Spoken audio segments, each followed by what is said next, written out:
Et bonjour à tous, il est un peu plus de 8 heures ce matin et je voulais vous montrer aujourd'hui la taille que peuvent prendre les brocolis. Là vous avez reconnu les tomates cœur de bœuf qui sont en train de s'exprimer à merveille. Alors je vous montre les choux ce matin, avec les choux du Milan, les choux de Bruxelles se comportent bien. Et la surprise ce matin, eh bien, depuis 3 jours, sont en place les brocolis. Alors pour vous donner une idée de la taille, vous voyez, plus de 25 cm. Alors les récoltes de tomates se passent bien, hein. C'est chaque matin à peu près entre 15 et 25 kilos qui sont récoltés. Et que les poireaux se portent à merveille. Les potirons sont super. Il y en a une dizaine, à peu près tous comme ceci.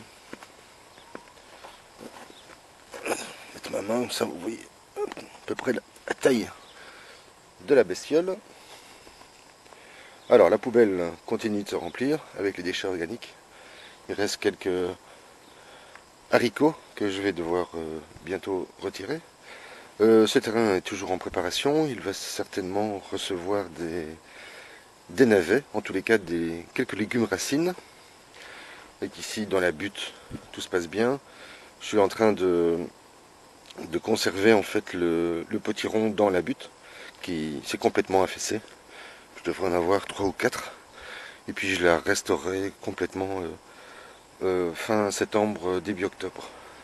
Alors les choux, vous voyez que tout se passe bien, la technique fonctionne, hein, vous connaissez l'adage, pas de filet, pas de chou.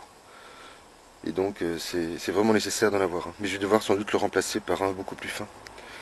Alors vous voyez qu'ici les navets ça se déroule bien, la technique fonctionne, hein, c'est une technique avec de la poussière de sciure de bois. Et bah, je suis assez surpris. Alors j'ai prolongé avec d'autres navets, des choux navets et des navets marteaux. Alors les salades, bien, elles ont énormément de mal, elles sont en train de faire leurs racines plutôt que de faire leurs feuilles. Et ça c'est lié principalement au manque d'eau. J'en suis maintenant totalement convaincu. Donc je vais devoir réviser mon approche et comment dire et modifier la structure du sol pour obtenir de meilleurs résultats. Alors vous voyez que j'ai dû placer c'est très joli paravent des années 80 ou 90. J'en ai mis un deuxième là-bas d'ailleurs, pour me protéger contre le soleil de fin de journée qui a tendance à abîmer les fruits. Quand je parle des fruits, je parle des tomates. Alors j'ai fait la récolte hier, mais vous voyez que il va y en avoir quelques-unes. Voilà, c'est ainsi un peu partout, hein. Elles sont de relativement bonne qualité. Elles n'ont pas été abîmées par la pluie, bien qu'elles ont une fois de temps en temps, elles ont comme ça des petites taches blanches, hein. Ça c'est lié à la goutte d'eau qui vient frapper le fruit à pleine vitesse.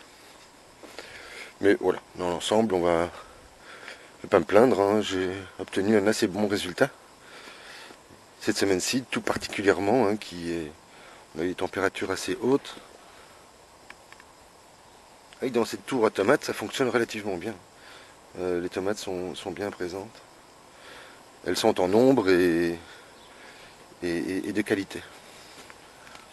Comme ici. Elles ont été un petit peu abîmées, hein, par la pluie que nous avons eu la semaine dernière. Un orage soudain qui n'a pas duré longtemps, mais qui a eu juste le temps d'abîmer quelques légumes, et des fruits, dont la tomate. Voilà, je vais vous laisser ici. Je voulais simplement vous faire part et vous montrer la taille que on pouvait obtenir avec des choux fin août. Voilà, puisque nous sommes le dernier jour du mois d'août. Je vous souhaite une excellente journée, un excellent week-end et je vous dis à très vite.